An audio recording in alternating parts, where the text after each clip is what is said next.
Good evening बच्चों सभी को। एक बार फिर से मैं अमित कुमार आपका अपने पसंदीदा यूट्यूब चैनल E3 अकेडमी पर स्वागत करता हूं।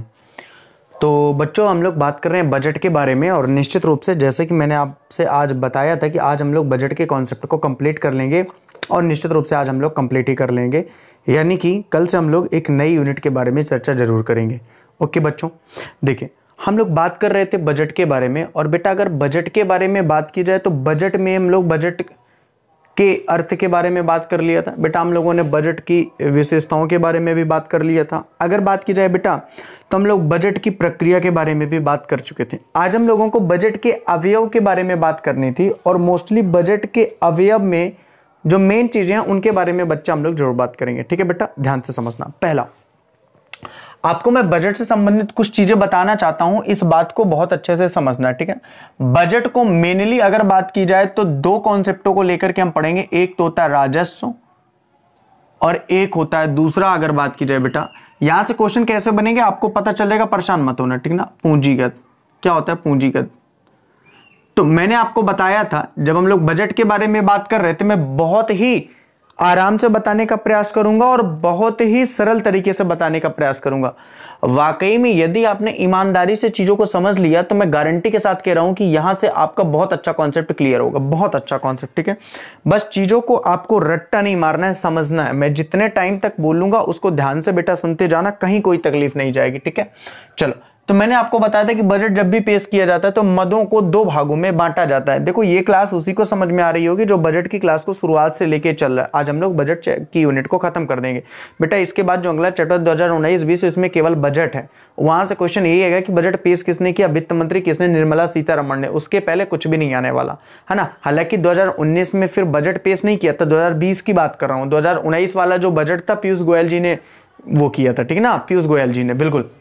लेकिन अभी हाल ही का बजट किसने पेश किया है तो वो निर्मला सीतारमण जी ने। उसके पहले का किसने किया था, पीयूष गोयल ने।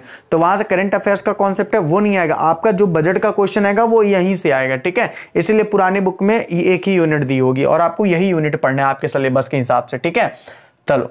तो देखो मैंने आपको बताया था कि बजट की जो मदें होती है बेटा उनको दो भागों में बांटा जाता है, राजस्व और पूंजीगत। अब अगर बात की जाए तो राजस्व को भी दो भागों में बांटा गया है, अभी ध्यान से समझते जाना। एक तो होता है राजस्व की प्राप्तियां। क्या होता है बेटा? एक तो होता है राजस्व की प्राप्तियां और एक होता है बेटा राजस्व के व्यय। एक होता है राजस्व की प्राप्तियां और एक होता है राजस्व के व्यय। उसी तरीके से बेटा अगर बात की जाए तो पूंजीगत को भी दो भागों में बांटा जाता है। एक होता है पूंजीगत प्राप्तियां और एक होता है पूंजीगत व्यय। पूंजीगत प्राप्तियां और पूंजीगत व्यय। बेटा कहने का क्या मतलब है? कहने का यह मतलब है सर कि जब हम लोग बजट के बारे में बात कर रहे थे तो सर आपने बहुत डिटेल से चर्चा की थी कि बजट में समस्त आगमगत आयों और व्ययों का ब्यौरा दिया जाता है। मैंने आपको यह भी बताया था कि ये जो मद बटी होती है वो दो भागों में बटी होती है, एक तो होती है राजस्व, एक होती है पूंजीगत। मैंने आपको यह भी बताया था कि इसी क्लास में हम लोग राजस्व और पूंजीगत के बारे में विस्तार से चर्चा करेंगे, और मैं यकीनन कहूंगा कि जब आज हम लोग इस टॉपिक को खत्म करेंगे तो निश्चित रूप से आपको यह सारा टॉपिक बहुत अच्छे से क्लियर हो जाएगा। खासकर उन बच्चों से जिनसे कुछ भी नहीं आता तो बहुत कुछ बनने लगेगा, जिनसे बहुत कुछ आता है उनको और भी नई चीजें समझने को मिलेगी। देखिए अगर बात की जाए तो बजट में जो व्यय किए जाते हैं वो ये किए जाते हैं, मतलब पूंजीगत व्यय में किए जाते हैं और राजस्व व्यय में किए जाते हैं। बजट में जो आय के साधन होते हैं, मतलब जहां से बजट में पैसा आता है, भाई आय भी तो होगी, तो या तो वो पूंजीगत प्राप्तियां होंगी या तो वो राजस्व प्राप्तियां होंगी। अब बहुत ही शॉर्ट एंड स्वीट शब्दों में समझिए कि आखिरकार ये राजस्व प्राप्तियां और पूंजीगत प्राप्तियां क्या होती हैं और ये पैसा कहां से आता है। बहुत आराम से समझिएगा। देखिए अगर बात की जाए राजस्व प्राप्तियों में तो राजस्व प्राप्तियों को भी दो भागों में फिर बांट दिया गया है। एक होता है कर राजस्व, एक होता है कर राजस्व और एक होता है गैर कर राजस्व। एक होता है कर राजस्व और एक होता है गैर कर राजस्व। बेटा इसमें जो कर राजस्व होते हैं, बेटा जो इसमें कर राजस्व होते हैं उनको भी अलग अलग भागों में बांटा गया है। कैसे भागों में, अलग अलग भागों में बांटा गया है? तो कर राजस्व के अंतर्गत जैसे कि मान लो आयकर हो गया, आयकर, जैसे कि शुल्क कर हो गया, जैसे कि शुल्क कर हो गया, जैसे कि निगम कर हो गया, जैसे कि निगम कर हो गया, जैसे कि सेवा कर हो गया,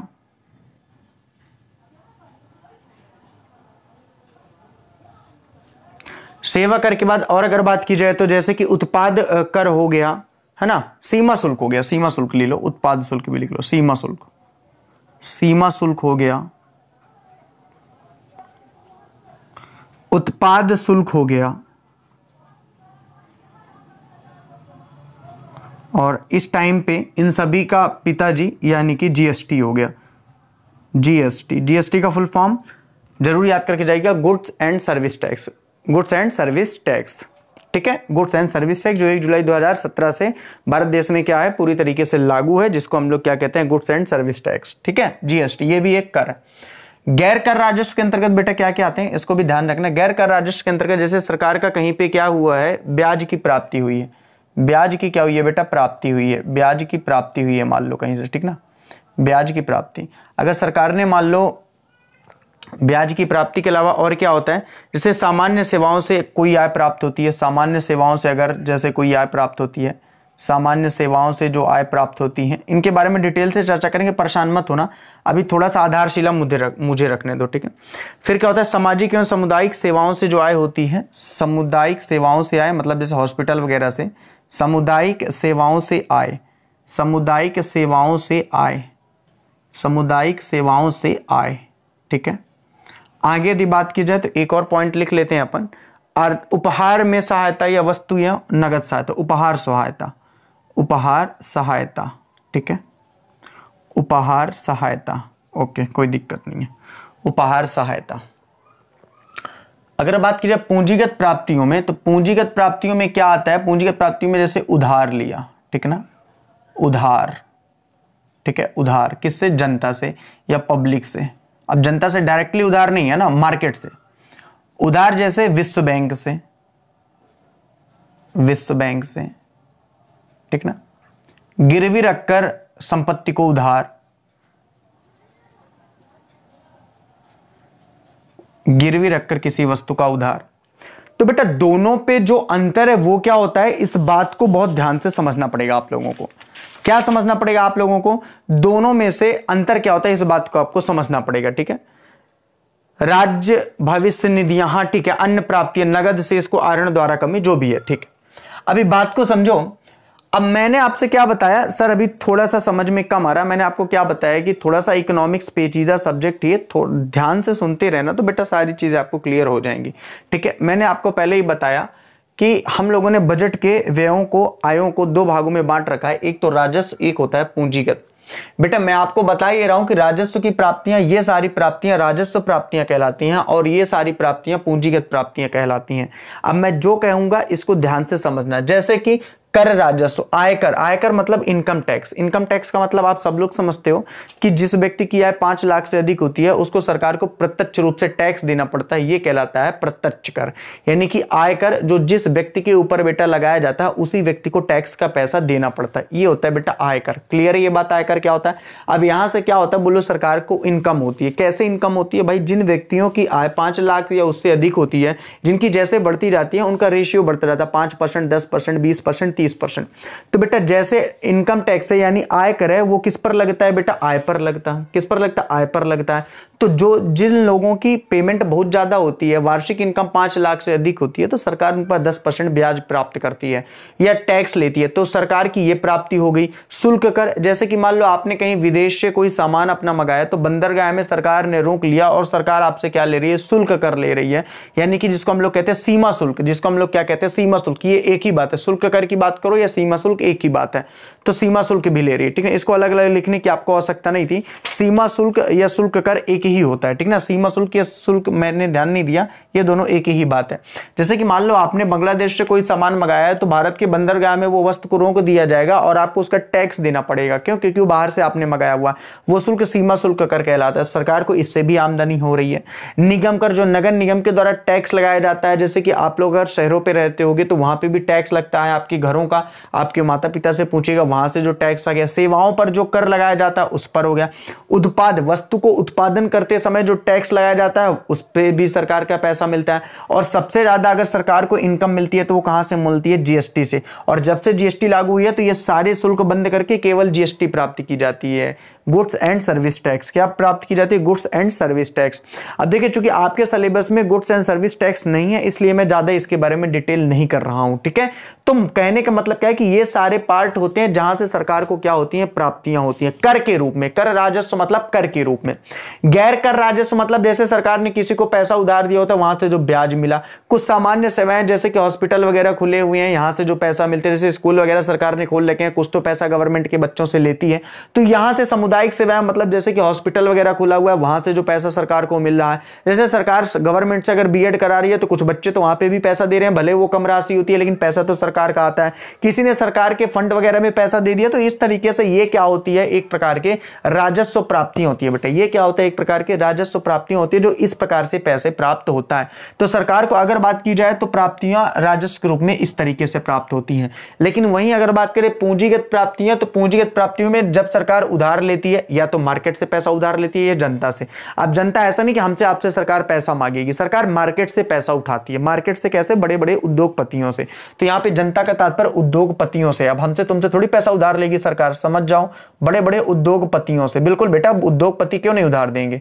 उनको भी तो बिजनेस चलाना होता है कि नहीं चलाना होता, परमिशन तो सरकार से ही लेना पड़ता है। जैसे हाल ही में आपने देखा होगा जब कमलनाथ जी की सरकार थी तो लगभग 5 से 6 7 बार 1-1.5 साल के बीच में पैसा उधार मार्केट से लिया गया। शिवराज जी भी वही कर रहे हैं क्योंकि फंड है नहीं उनके पास, तो ऑब्वियस सी बात है या तो प्रतिभूतियों के बेच करके सरकार पैसा लेती है। तो कहने का मतलब या तो विश्व बैंक, हम सबको पता है कि जैसे आपके भारत का सबसे बड़ा बैंक आरबीआई बैंक है, रिजर्व बैंक ऑफ इंडिया, केंद्रीय बैंक, उसी तरीके से एक विश्व बैंक होता है जो पूरे भारत को ही नहीं पूरे विश्व के जितने भी देश है उनको उधार राशि देता है, विश्व बैंक कहलाता है। या तो सरकार कोई संपत्ति रख करके कोई पैसा प्राप्त करती है, उधार प्राप्त करती है, तो ये भी एक प्रकार की क्या है? प्राप्ति है। अब आप कहोगे सर दोनों में अंतर क्या है? दोनों में बहुत अंतर है। जब बजट बनाया जाता है तो इस प्रकार का विशेष ध्यान दिया जाता है कि इस प्रकार की प्राप्ति सरकार कम से कम करे। विशेष ध्यान दिया जाता है कि इस प्रकार की प्राप्ति सरकार कम से कम करे और इस प्रकार की प्राप्ति सरकार ज्यादा से ज्यादा करे।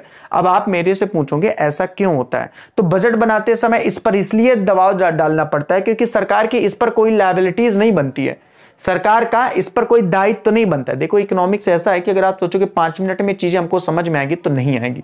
और मैं यकीनन कह रहा हूं कि जब बजट आज खत्म हो जाएगा फिर आप उस वीडियो को पूरे क्रम से अगर देखे होंगे तो मैं गारंटी से कहता हूं कि बेटा कि आपको बहुत प्रॉफिट मिला होगा, बहुत। और यदि जो बच्चे ये सोचते हैं कि अरे 4-6 मिनट समझ में नहीं आता, आप तो टाइम भी कम बचा है, तो कम टाइम बचा तो मत पढ़ो बेटा, आपके ऊपर डिपेंड करता है।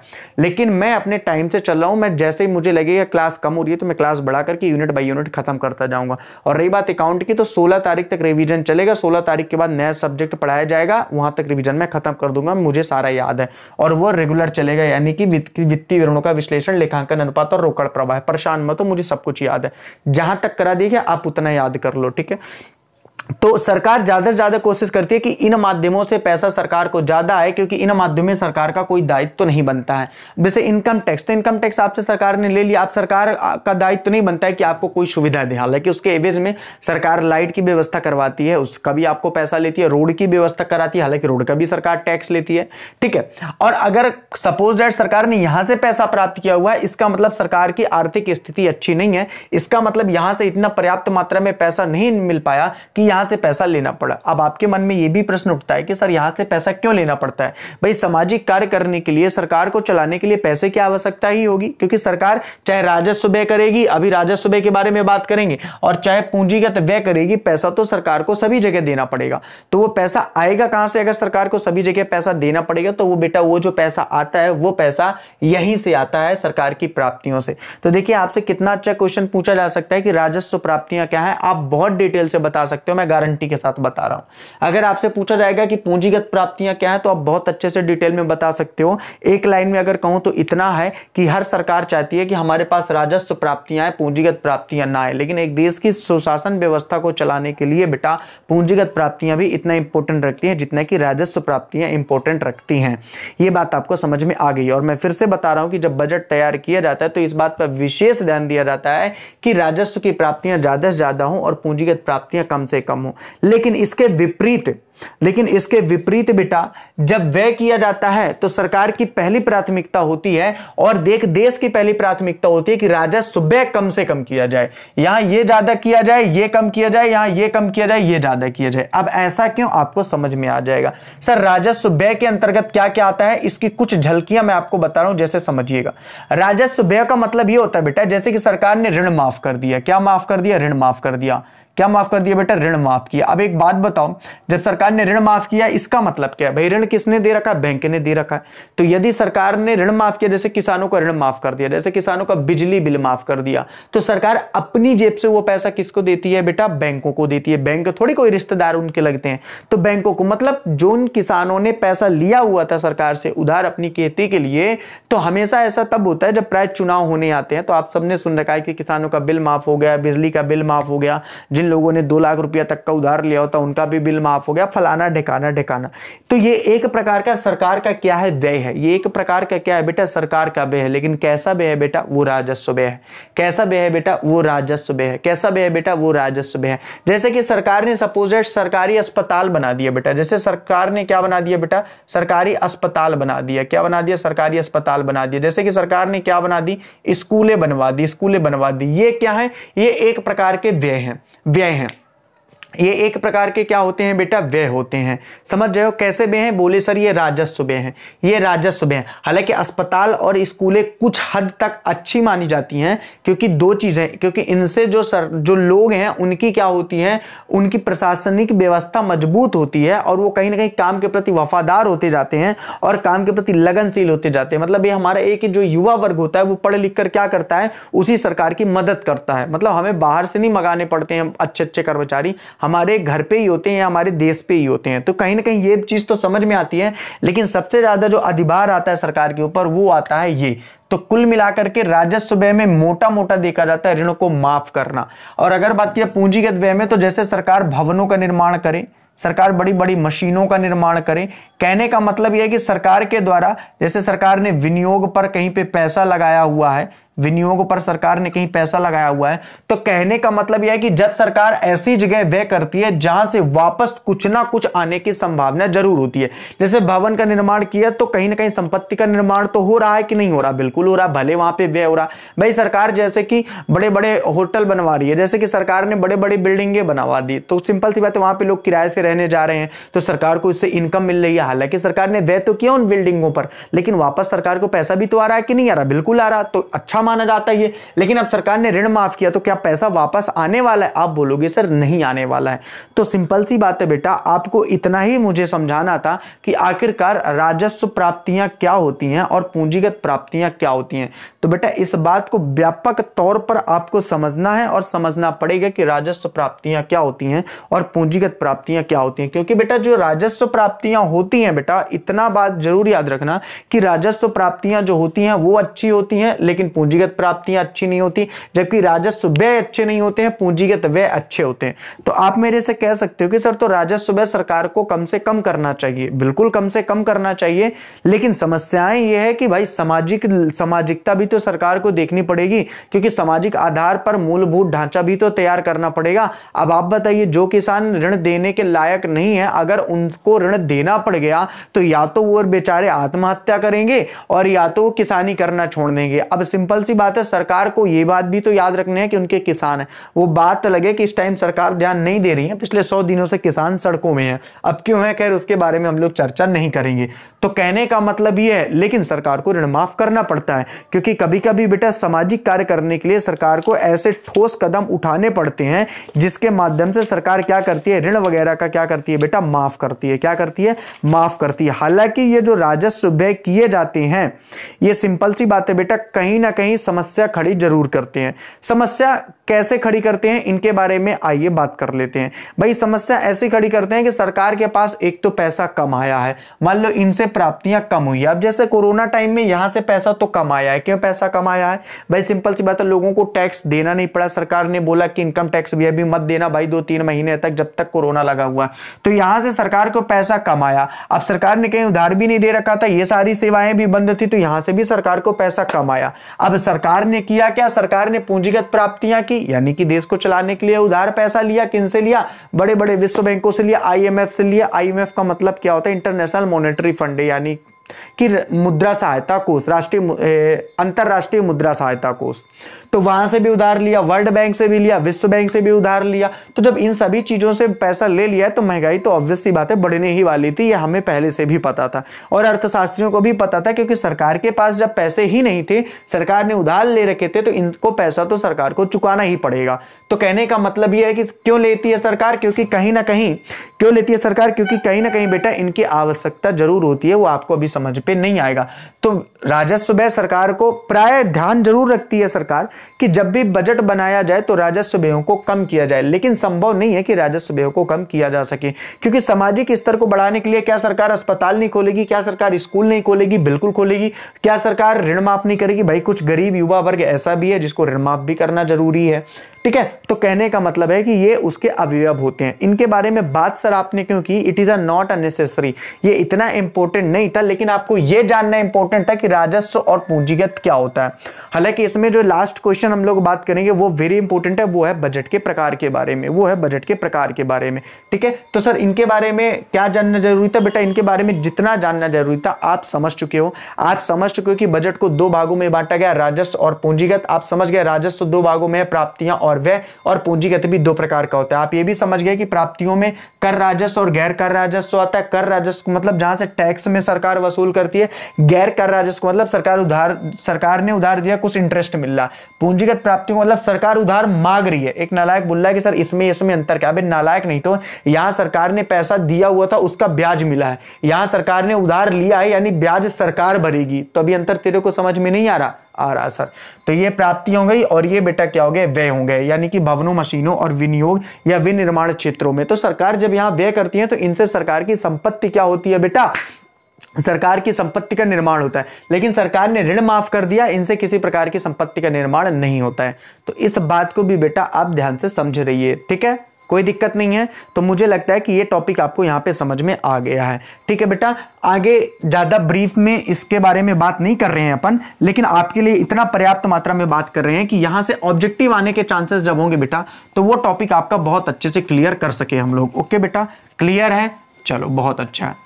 अब हम लोग बेटा बात करते हैं इसी में आज बजट के प्रकार के बारे में। इंपॉर्टेंट क्वेश्चन है। हालांकि इस चैप्टर के इंपॉर्टेंट क्वेश्चन में अगर बात की जाए तो पहला तो बजट की विशेषता था, दूसरा था बजट की प्रक्रिया, और तीसरा सबसे इंपॉर्टेंट क्वेश्चन है बजट के प्रकार। फिर भी मैंने वो क्वेश्चन भी करवा दिए जो थोड़ा सा इंपॉर्टेंट लग रहा था, जबकि बजट के उद्देश्य और महत्व भी इंपॉर्टेंट है, लेकिन बेटा बजट के प्रकार वेरी इंपॉर्टेंट है, इसको जरूर बहुत अच्छे से पढ़ के अपन को जाना है। तो आज का अपन का दूसरा क्वेश्चन है बजट के प्रकारों को समझाइए, ठीक है बेटा। क्या क्वेश्चन है? बजट के प्रकारों को समझाइए। बजट के प्रकारों को समझाइए। बजट के प्रकारों को समझाइए, ठीक है बेटा। बजट के प्रकारों को किसका फोन है? घर से एक सेकंड में फोन कर लो, ठीक है।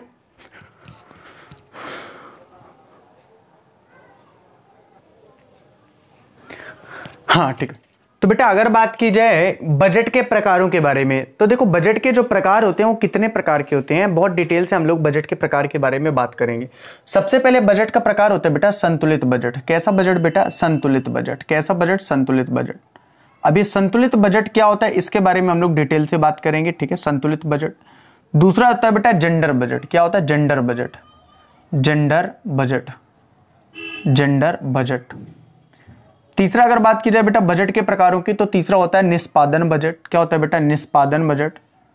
निष्पादन बजट। निष्पादन बजट।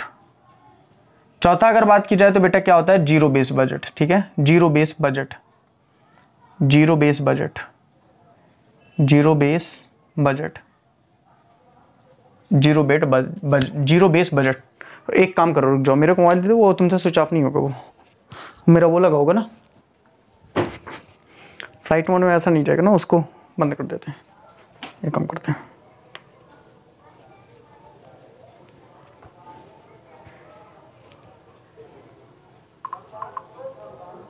ठीक, ओके इसको ले लो इसको।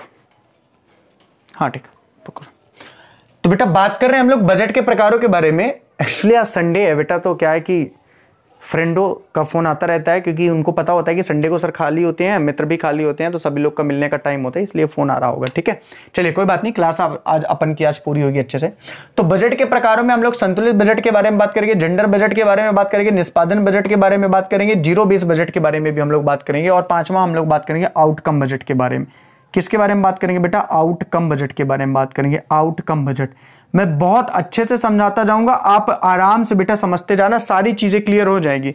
मैं एक बार फिर से कह रहा हूं कि बहुत आराम से चीजों को समझते जाना। ठीक है, देखो संतुलित बजट क्या होता है? संतुलित बजट का मतलब बेटा एक ऐसा बजट जिसमें सरकार को जितनी आय प्राप्त हुई थी उसी हिसाब से सरकार ने क्या किया हुआ है? व्यय किया हुआ है। ये कैसा बजट कहलाता है? संतुलित बजट कहलाता है। मतलब सरकार को अगर 1000 करोड़ रुपया प्राप्त हुआ है तो सिंपल सी बात है, सरकार व्यय भी कितना करना चाहती है? 1000 करोड़ ही करना चाहती है। इस प्रकार के बजट को हम लोग कहते हैं संतुलित बजट। एक अर्थव्यवस्था में इस प्रकार का बजट बनाया जा सकता है, लेकिन अनिवार्यता नहीं है।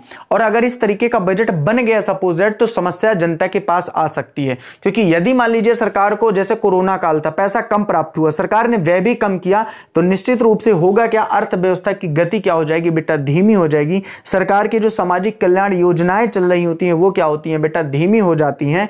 इसलिए सिंपल सी बात है, सरकार को संतुलित बजट बनाना सही भी नहीं होता। लेकिन एक अच्छी अर्थव्यवस्था में यह भी कह सकते हैं कि भाई बजट का संतुलन होना आवश्यकता है, क्योंकि सरकार को इससे क्या नहीं होता है? भार पैदा नहीं होता है। यानी कि सरकार को किसी अन्य जगह से उधार नहीं लेना पड़ता है। सरकार के पास जितनी आय थी उसी के आधार पर सरकार ने क्या किया है बेटा? बजट तैयार किया हुआ है। तो इस प्रकार के बजट को हम लोग क्या कहते हैं? संतुलित बजट।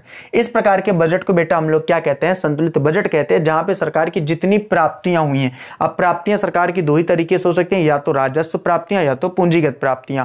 व्यय क्या होते हैं? या तो राजस्व व्यय होते हैं या तो पूंजीगत व्यय होते हैं। बेटा याद रखना, राजस्व व्ययों में राजस्व प्राप्तियों में सरकार का कोई दायित्व नहीं बनता है। यानी आपने अगर इनकम टैक्स भरा है तो सरकार का दायित्व नहीं है कि आपको कुछ सुविधा दे, ठीक ना, सिंपल सी बात है। लेकिन यदि सरकार ने पूंजीगत प्राप्ति लिया तो सरकार का दायित्व तो बनता है, क्योंकि उनका उधार चुकाना पड़ता है, प्लस ब्याज भी देना पड़ता है। इस बात को याद रखना, ठीक है।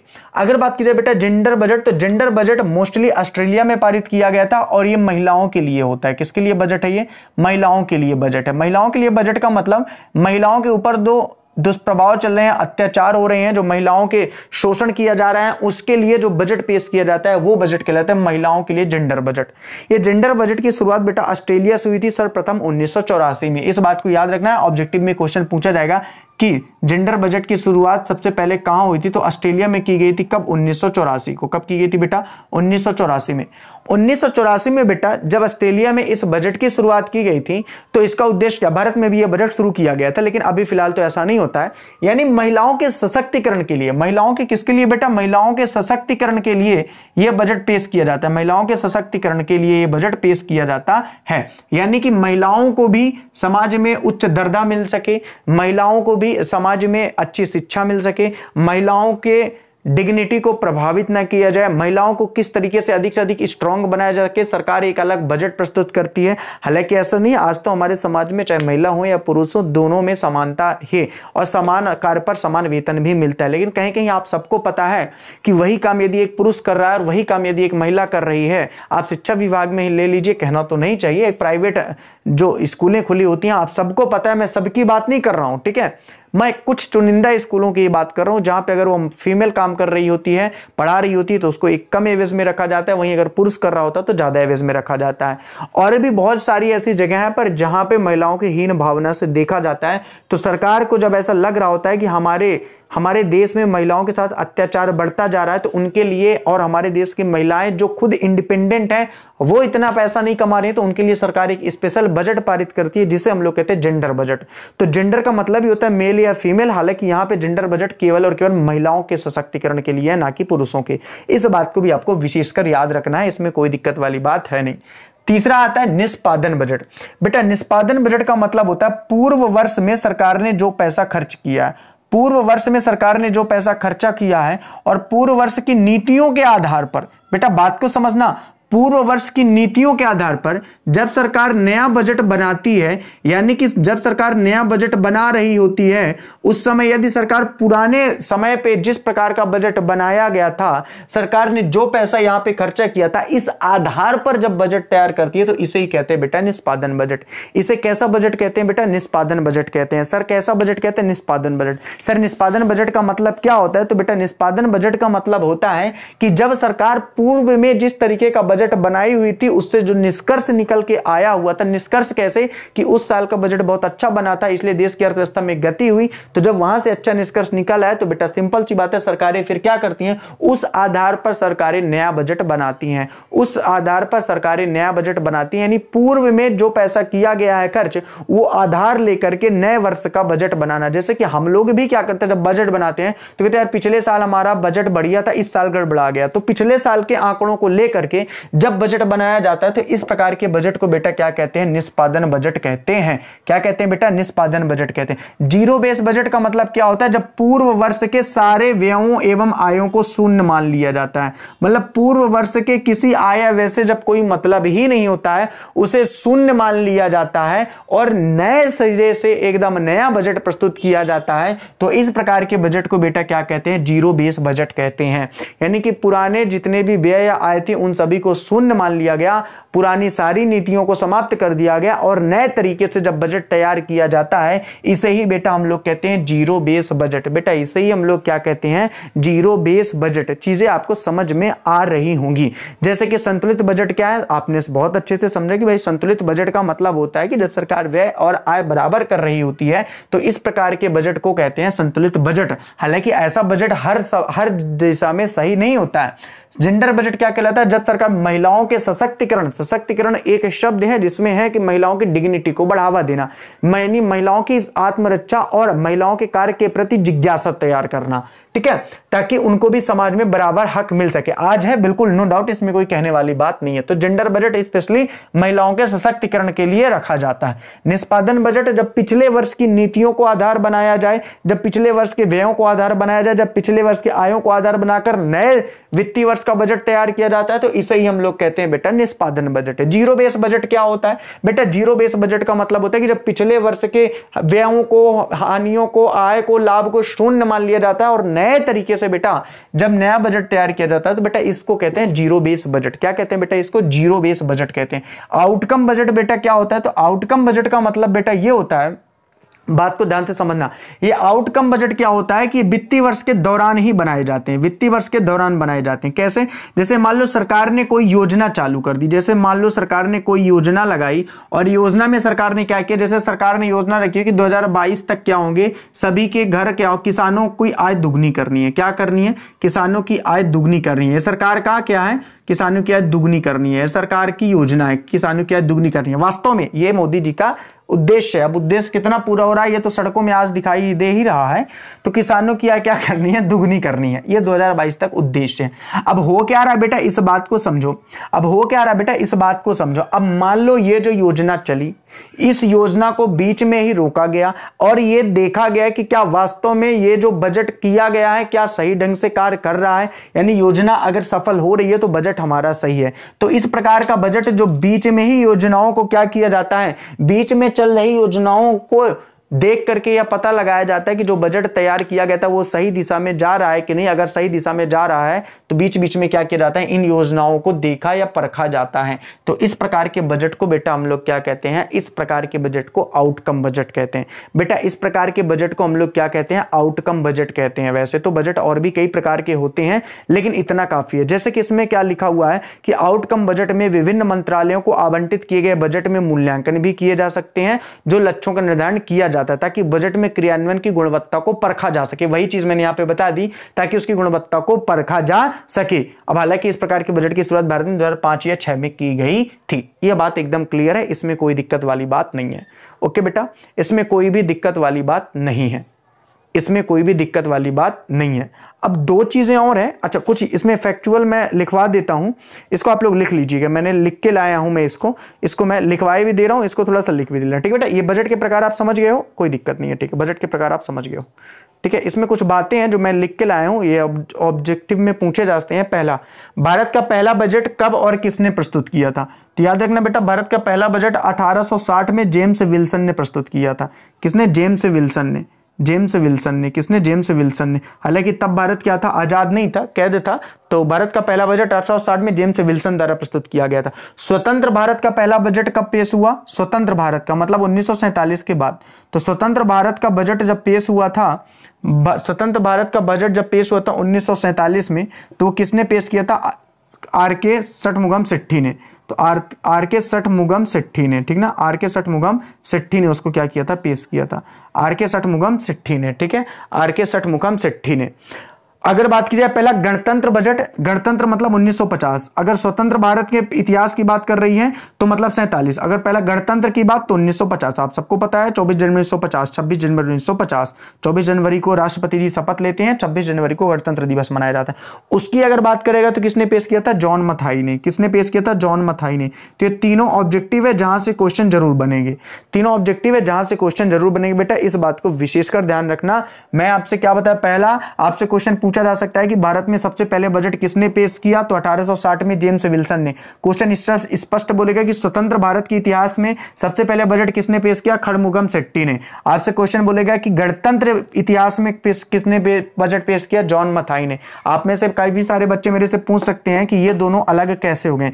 बेटा स्वतंत्र भारत का मतलब 1947 के भारत में, 1950 का मतलब 1950 के भारत में, क्योंकि 1947 में ही फिर भारत और पाकिस्तान का विभाजन हो जाता है, तो बहुत सारी रियासतें और बहुत सारे मंत्री भी उधर चले जाते हैं। तो 1950 में फिर से होता है, तो जॉन मथाई पेश करेंगे। तो ये तीनों ऑब्जेक्टिव बनते हैं, तो इसलिए इसको भी बेटा आराम से ध्यान से चीजों को समझ लेना। क्लियर है? यहाँ पे ये ऑब्जेक्टिव बेटा रट्टा मार के जाना, क्योंकि यहाँ से क्वेश्चन जरूर बनते हैं, ठीक है, इसीलिए मैंने इसको भी बता दिया। बेटा जीएसटी के बारे में आपको ज्यादा पढ़ने की जरूरत नहीं है, हालांकि वो 3 प्रकार की होती है, उसमें आपको ज्यादा डिटेल पढ़ने की आवश्यकता नहीं है, क्योंकि आपके वो सिलेबस पे नहीं है, इसलिए मैं उसके बारे में नहीं पढ़ा रहा हूँ, ठीक है। बस आप इतना समझ लो, गुड्स एंड सर्विस टैक्स उसका फुल फॉर्म है, 1 जुलाई 2017 को लागू हुआ था। इससे ज्यादा आपको जीएसटी में कुछ नहीं आएगा, ठीक है, बिल्कुल आपके सिलेबस में ही नहीं है, तो उसको अलग से पढ़ाने का कोई इश्यू है नहीं, ठीक है बेटा। चलो ठीक है, अगर होता जीएसटी के लाभ हानि विशेषता तो जरूर उसको पढ़ा देता मैं, कोई दिक्कत वाली बात नहीं थी, ठीक है। चलो ठीक है। अच्छा 2 चीजें और एक बात समझ लो, 2 चीजें और समझ लो, इसको लास्ट में ही क्यों अपन इसको छोड़ के जाएं, इसको भी समझ लो। देखो बजट मैंने आपको बताया संतुलित बजट एक होता है असंतुलित बजट। इसके बारे में जरूर समझ लो, क्योंकि क्वेश्चन कभी कभी छोटे छोटे आ जाते हैं। संतुलित बजट और असंतुलित बजट को समझाइए, क्वेश्चन आ जाता है संतुलित बजट और असंतुलित बजट को समझाइए। संतुलित बजट और असंतुलित बजट को समझाइए। या तो क्वेश्चन में संतुलित बजट से आप क्या समझते हैं ये आ जाता है, या तो आ जाता है असंतुलित बजट से आप क्या समझते हैं। असंतुलित बजट से आप क्या समझते हैं, बजट से आप क्या समझते हैं, असंतुलित बजट से आप क्या समझते हैं, असंतुलित बजट से आप क्या समझते हैं। बेटा इस बात को समझना, इसके बारे में तो हम लोग बात कर चुके हैं, तो मैं बात नहीं करूंगा। संतुलित बजट का मतलब एक ऐसा बजट जहां पे जितनी सरकार के पास आय होती है उसी आधार पर जब सरकार व्यय करती है, तो बेटा इस प्रकार के बजट को संतुलित बजट कहते हैं। बेटा असंतुलित बजट के बारे में जरूर हम लोग चर्चा करेंगे। असंतुलित बजट का मतलब क्या है, या तो सरकार के पास ज्यादा पैसा आ गया, सरकार कम खर्चा कर रही है, या तो सरकार के पास कम खर्चा आया, सरकार ज्यादा पैसा खर्चा कर रही है। तो इस प्रकार के बजट को बेटा क्या कहते हैं, असंतुलित बजट। कैसा व्यय कहते हैं, बजट कहते हैं असंतुलित बजट। असंतुलित बजट 2 प्रकार का होता है बेटा, एक होता है अधिक का बजट।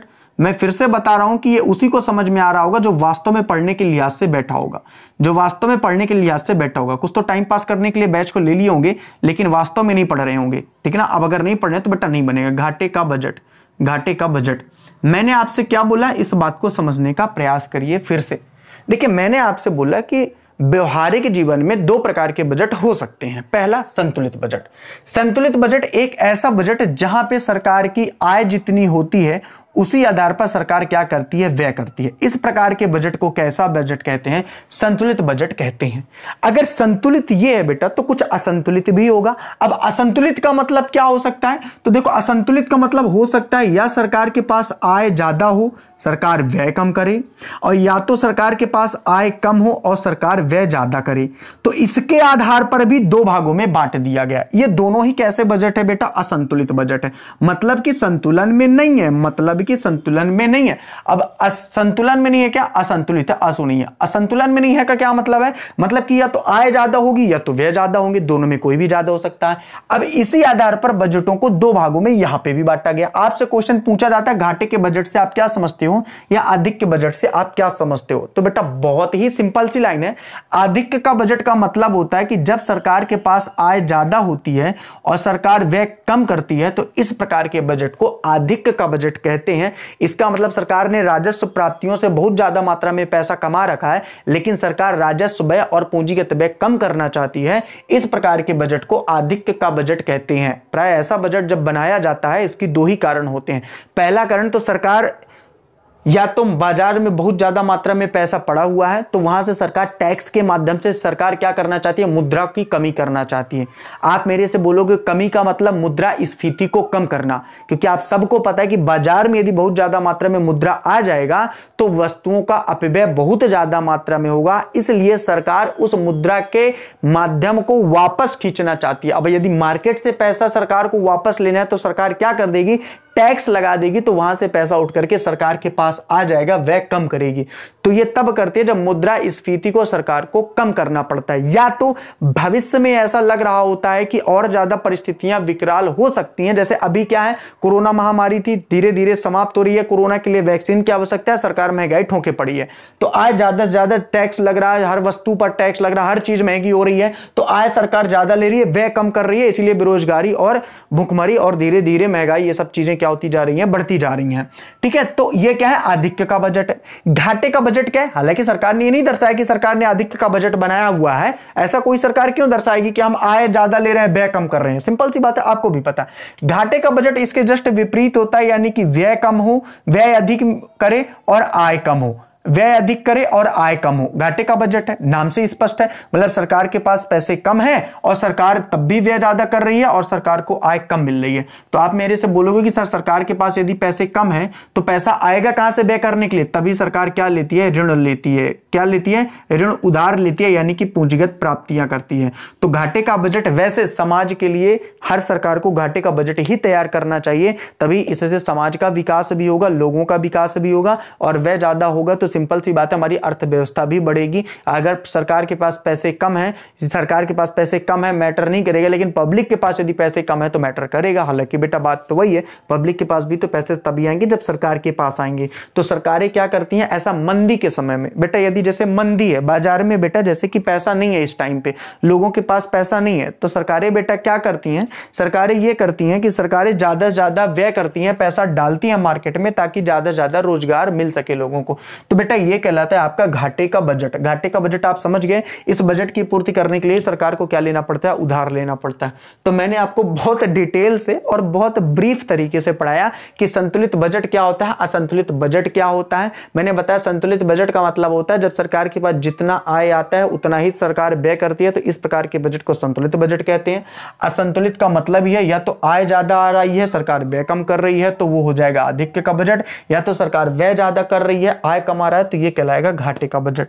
ईमानदारी वाली बात बेटा मैं आपसे बता दूं, आपका बजट का पूरा कॉन्सेप्ट खत्म हो चुका है।